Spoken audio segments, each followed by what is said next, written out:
to my film and TV channel. You're all staying safe. And well, we're going over to Canada today for a post-apocalyptic thriller. Yes, no zombies or man-eating plants in this one, but we'll talk about something called 40 Acres. 40 acres, 113 minutes, which is normally okay for this sort of thing. An R rating or an 18 rating here in the UK. Written and directed by R.T. Thorne in his feature directorial debut, and it's classed as a thriller, of course, a horror thriller perhaps at parts, but mainly just thrills. Matt Denito from AV Club said about this: paranoid storytelling never finds a unique take on dystopia. So I wasn't overly convinced. We'll get back to Matt before we go as well. Ty Burr, though, of the Washington Post, was a bit more enthusiastic. He said, "This is a movie to see and a director to watch. Is it, or is it overrated?" I've got a view, of course. We'll talk about other people's views and mine. I don't always agree, but we'll see how it goes today. The film stars Danielle Deadwyler, good actor, as a matriarch of the descendants of the African-American farmers who settled in 1875 in rural Canada after the First Civil War. There's a story there, isn't there? But 200 years later, so 200 years after 1875 is 2075. Really? A bit confused. I don't know where that synopsis has come from. They are trying to survive in a decimated future. Well, I suppose it is set in the future. Didn't feel. It wasn't certainly. I mean, I accept that when the world's been decimated from 2026, 50 years later, but it just felt like now, but decimated. Anyway, that's a little quibble I haven't even thought about before I did this. Also stars Kathleen O'Connor, Jade LeBlanc, Michael Greyeyes, great name, Milcantia Diaz-Royas, and Lena Robinson. It's released on July the 4th. I'm doing this review on the 24th of July 2025, so about 3 weeks later. Right, a great opening to this. I really enjoyed it. I thought, oh, this looks like it's going to be a cracking film, as we're introduced to our farmers, who ain't too bad at killing roaming gangs, that's for sure. And we certainly get that effect straight from the outset. We don't know too much about this seemingly underdog family. We have an arsenal of weaponry in the cellar, with some of the most cherished herbs stored there as well. Well, food is important. That's why the 40 acres farmland is important. Well, everyone wants it, obviously. So they are the descendants of the already mentioned African-American farmers, but I mean, we don't know how they got to this situation in 2075, if that's the year it's supposed to be. So, yeah, that's it. There's not a lot of backstory to this. We'll talk perhaps a prequel in the future, who knows. But a strong cast, though. Let's talk about the cast, especially the younger players, I thought, in this. Yes, Danielle Deadwyler plays a strong matriarch, but there's little to invest in as far as the characters, because she's trying to protect her family. Of course she is, we know that. But we don't often get to see the softer side. If there is one, I think there is one. I think we get a little bit of it later on, but I think I saw the briefest of smiles, but it may have been wind. I wasn't too sure at the time. Robert Daniels of New York Times said there's a tense beauty to 40 Acres. Deadwyler's forceful energy fills the frame. It does. Through her rigid stature and her clear-eyed speech, she lends power and humour to this lovingly stern mother. Humour, really? Loving? Probably not. Power? Yes, definitely. The rest of the main cast are fine. The rebellious teen who sort of falls in love or lust, depending on how you look at it, with a girl his own age. There's not many of those knocking about. Of course, most of the other girls his age are probably trying to kill him, but who knows what this one's up to? We never really know, do we?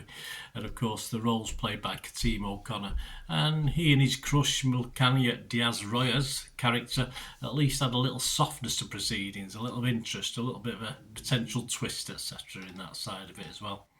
As I say, we know sod all about how the family came to this. I'm not really interested in a mentioned prequel, unless there is more than just a series of gunfights with raiders to the farm.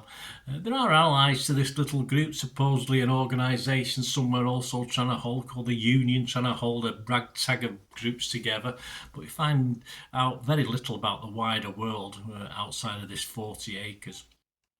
And it's strange how this family, aged between what, I don't know, 7 to 50 or 5 to 50, shoot and kill first at almost every opportunity. It's as simple as that. But the bad guys don't. Yeah, I mean, the bad guys actually knock people out and tie them up rather than just kill them straight away. So, of course, we wouldn't have a story if we went around killing everyone they come across. But it's interesting, isn't it? It just allows for it. It's a bit like Batman and Robin, isn't it? Where the bad guy ties them up, and of course you do a miraculous escape, and that's what we got with this. We got supposed heroes being tied up and eventually being rescued or managing to get out of the predicaments. So there you go. But as I said, they were all right to shoot first, but not the bad guys. But it seems a bit odd to me.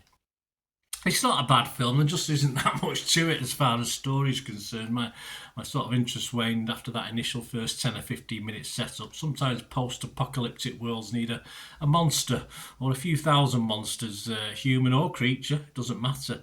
The monsters in this are probably the good guys in theory, and this needs a little bit of something else as well. When we get to what I thought was quite a predictable end, I knew what was, I sort of had it. I knew what was going to happen when it was sort of the last 5 minute segment, if you like. You just wait, and obviously you're just waiting for it to start all over again from that screen. And there is a sequel to this. It's popular enough. Don't get me wrong. A lot of people are liking this. You can see it just starting producing the same sort of content again, which for me didn't enthuse me at all. Production values are excellent, despite the action taking place more or less on the 40 acres. Get the odd wander away out of there as well. Stephen Sato from Variety magazine scored this 80. He said, though R.T. Thorne's dynamic siege thriller has some familiar moves, it is full of fresh ideas. I'm not sure where the fresh ideas are, mate, Stephen. If you think perhaps the whistling, but I think that's been done before in far better post-apocalyptic offerings, hasn't it? The whistling side of it, but perhaps I missed one or two. I'm not too sure. Perhaps my interest in it waned a little bit. I didn't notice these fresh ideas. I didn't see too many. Ferdiosi Abdi from Screen Rant website scored it 70. He said, ultimately, the film has some heartfelt moments and themes, sort of. And while dark and violent, it is, in the end, an uplifting story about family, legacy and hope. Yeah, just shoot anyone entering your 40 acres farm on sight. That's about as much hope as we get from this. But as I said, there is a lot of love out there for this. I'm very much in a minority. I won't put anyone off watching it because it's not a bad film.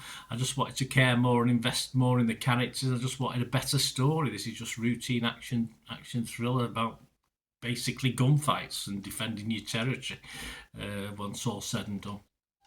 We started this little review with Matt Donato for the AV Club. I said we'd get back to him. He scored it 50, so he's sort of similar to my feelings on this film. And of course, that's well down on most people's or most critics' scores. He said the problem is that 40 Acres simply sprinkles its few unique ideas atop a shambling post-apocalyptic template. So very few unique ideas, even though some other critics said there was, but there you go. I'd have to agree with that conclusion. I think me and Matt, though, are in the minority. So what do you think? It'd be great to hear what you think. Let's have a quick look at some of the other scores. Rotten Tomatoes, 90% positivity, 83 critics, 75 fresh, just 8 rotten, so I'll make that 9 rotten. The website's consensus, Dystopia is a family affair in 40 acres, a thoughtful thriller given extra heft by provocative themes and a terrific Danielle Deadwyler. Yes, he's very good in the bland, angry, matriarchal role she plays. Yes, I agree. Metacritic scored it 75 out of 100 based on 18 critics. 16 were positive, 2 were mixed, no negatives. So I'll go mixed on it. I'm not going to be totally negative. I'm not going to be on it, even though I didn't like it particularly. I'll be mixed on it. Rotten Tomatoes audience like it, 4.5 out of 5. Internet Movie Database, just over 1,200 scores and reviews. It's getting a healthy 6.7. I can understand that. A lot of people are like this. Personally, I'm going to score this my minimum score. I think it's worth a score.